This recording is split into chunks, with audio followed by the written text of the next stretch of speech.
नमस्कार, सुमन ब्लॉगिंग चॅनलमध्ये सर्वांचे स्वागत आहे. आणि आज मी तुम्हाला जन्माष्टमीचा ब्लॉग दाखवणार आहे. आणि माझा थोडासा घसा बसलेला आहे सर्दीमुळे, त्यामुळे थोडासा आवाज बदलून येऊ शकतो.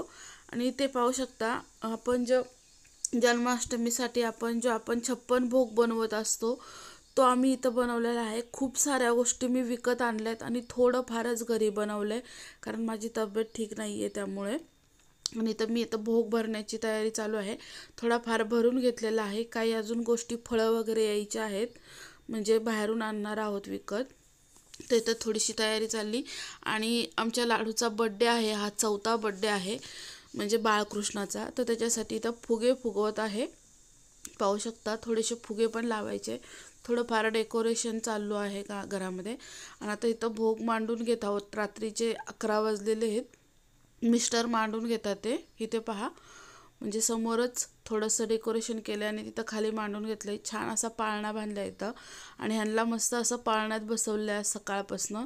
अजून ह्यांची आंघोळ वगैरे व्हायची, मेकअप व्हायचा आहे. लाडू, लाला आणि राधाराणी यांना पण पाळण्यात टाकलेलं आहे. आणि माझे मिस्टर इथं भोगचं म्हणजे ते सगळं नैवेद्य ठेवून घेत आहेत. आणि इथं मोठा कृष्ण पण ठेवलेला आहे समोरच, तुम्ही इथं पाहू शकता. आणि आता ही जी तुळशीची पानं आहेत ती सगळ्या म्हणजे प्रसादावरती एक एक पान ठेवायचं असतं, त्याशिवाय हा नैवेद्य स्वीकारला जात नाही. कारण ह्या नैवेद्यामध्ये तुळस ही खूप महत्त्वाची असते, ती ठेवायला लागते. त्यामुळं प्रत्येक प्रसादावर ठेवत आहे. आणि आम्ही खूप सारी चॉकलेटं, कॅडबऱ्या, बिस्किटं, भरपूर असे प्रकार आणलेले आहेत. कारण हा मी बालगोपालचा भोग आहे आणि सोबतच मोठा कृष्ण पण आहे. तिथं मोठं ताट वगैरे ठेवलेलं आहे, दही वगैरे, लोणी, असं काही जे काही प्रकार असतात सगळे ते आणलेले आहेत. तुम्ही पाहू शकता इथं फळं वगैरे पण आणलीत. आणि आता सगळ्यावरती ठेवून घेतलं. हा पहा, मस्त असं ह्यांना आंघोळ करून नवीन कपडे घातलेले आहेत.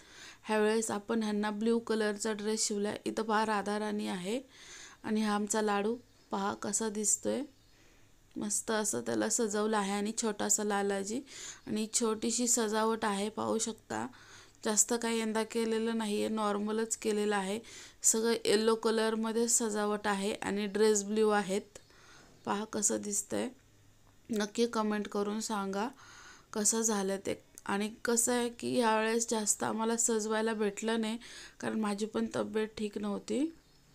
हे पहा, माझा लाडू पाहू शकता किती छान आणि गोड दिसत आहे. त्यांना गळ्यातले वगैरे आणलेले आहेत आम्ही, पण जास्त काय मेकअप वगैरे नाही केलेला आहे वेळेस. सगळ्यांनी दर्शन घ्या जवळून. आणि आता ही जी काकडी आहे ही कट करायची असती, म्हणजे आपला जन्म करण्यासाठी. आता 12 वाजलेले आहेत, तर त्या मिस्टरांना म्हटलं शिक्का असतो ना आपला, त्यांनी काकडी कट करून ठेवा साईडला, म्हणजे आपला बाळकृष्णाचा जन्म झालेला आहे, हे काकडीचं महत्त्व आहे. आणि आता आरती करून घ्यायचे. मिस्टर मोबाईलवरती आरती लावतात, हे पाहू शकता. आता आरती चालू आहे, सगळ्यांनी आरती एन्जॉय करा.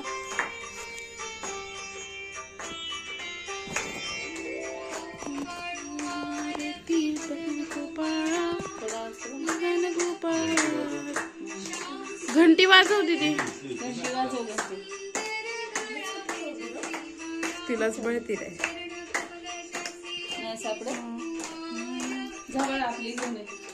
तिने कुठं ठेवली तिला गावाला.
छान अशी आता आपली आरती झालेली आहे आणि ह्या दोघांना आता पाळण्यात टाकायचं आहे आपल्याला.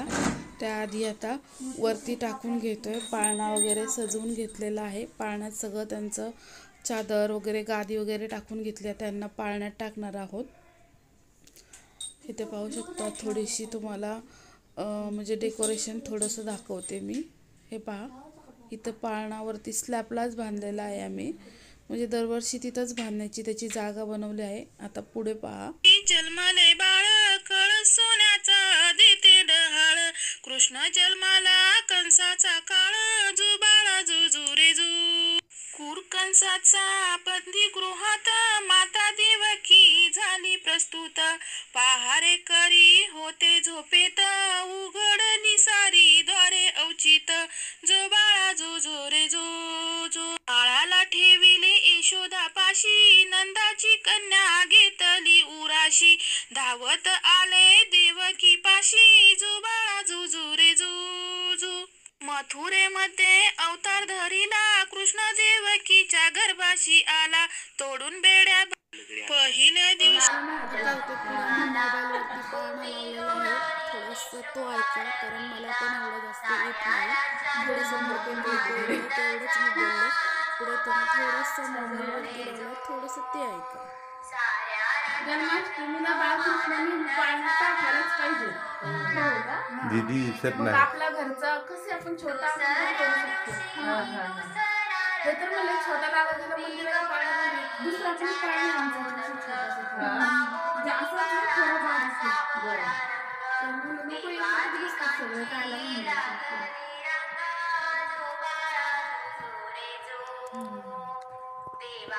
दादा तू माग जा, दीदीला पुढं पाठव, दीदी ये ना.